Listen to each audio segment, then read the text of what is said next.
नमस्कार मंडळी, तुमचं स्वागत आहे तुमच्या लाडक्या चॅनलवरती, तेजूस किचनवरती.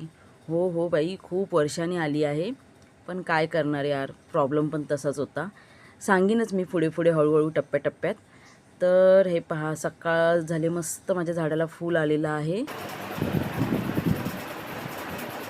किती वाजले? 10 वाजले. हा उठायचा टाइम झालाय. उठ आता.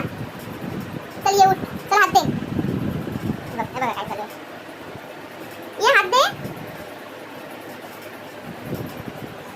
चला चला ग माझी राणी. उठताना एवढी नाटकं करतो ना. आता शाळा नाही तर बाई डोक्याला तापच आहे नुसता. तर हे पहा, इथे मी पटकन नाश्त्याची तयारी करून घेतली. झटपट कांदा कापला. आज अप्पेच करायचा विचार होता, कारण माझ्याकडे त्या दिवशीचं ना इडलीचं बॅटर उरलेलं होतं.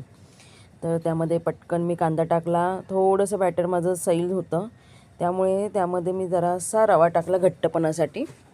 तशी काही गरज नव्हती, पण थोडंसं लूज होतं म्हणून मी टाकला. त्यानंतर थोडंसं गाजर कविशसाठी, कारण भाज्या आमच्याकडे खाल्ल्या जात नाहीत. मग त्याला पटकन मी एक तडका मारला मोहरीचा. हे पहा, इथे पण मध्ये येऊन आणि माझं स्टँड पण पाडलं त्याने मोबाईलचं. या अशीच धांदल असते ना, म्हणून मी एवढी वर्ष व्लॉग करत नव्हती, कारण ह्याची खूप धांदल असायची त्याच्यामध्ये आणि त्याला सांभाळून व्लॉग करणं खूप कठीण होत होतं माझ्यासाठी एकटीसाठी. त्यामुळे एवढी वर्ष मी त्यासाठीच नव्हती. आज पण त्याची तीच धांदल चालू आहे. दिवसभर माझं डोकं खाल्लेलं आहे त्याने. मी करतो, मी असं करतो, मी तसं करतो, मला तू देतच नाही आहेस. खूप त्याची मध्ये लुडबुड चालू होती. तर इथे मी कविशसाठी अप्पे करून घेतले, मिरची न घालता. आणि इथे माझ्यासाठी मी परत त्याच बॅटरमध्ये मिरची घातली आणि माझ्यासाठी मी दुसरे अप्पे करून घेतले. काही नाही, अप्पे काही जास्त वेळ नाही लागत. आणि हे इडलीचं बॅटर होतं, नाहीतर मी असे नॉर्मली तर रव्याचे अप्पे करते. मला इडलीच्या बॅटरचे अप्पे तेवढे आवडत नाहीत, पण ठीक आहे, होतं उरलेलं म्हणून मी केलं. हे पटकन मी करून घेतले झटपट नाश्त्यासाठी आणि हे प्लेटमध्ये काढून घेतले. कविशसाठी पहिली प्लेट रेडी केली, कारण माझी अजून भाजायला वेळ होते म्हणून. आणि इथे तोपर्यंत हे बघा, हे आपले अप्पे झालेले आहेत, होतील.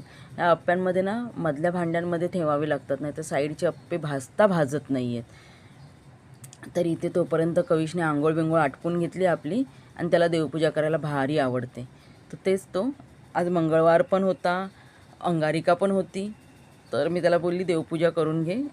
तर त्याची देवपूजा म्हणजे पूर्ण देव काढायचे, त्यांना शंभो घालायचा, त्यांना मग नंतर टिटी लावायची, पूर्ण फॅमिली त्यांची काढायची आणि बत्ती लावून घ्यायची. तर हे पहा, त्याने स्वतःहूनच आज सगळी बत्ती त्याने स्वतःहूनच लावलेली आहे. इकडे त्याची पूजा करून झालेली आहे.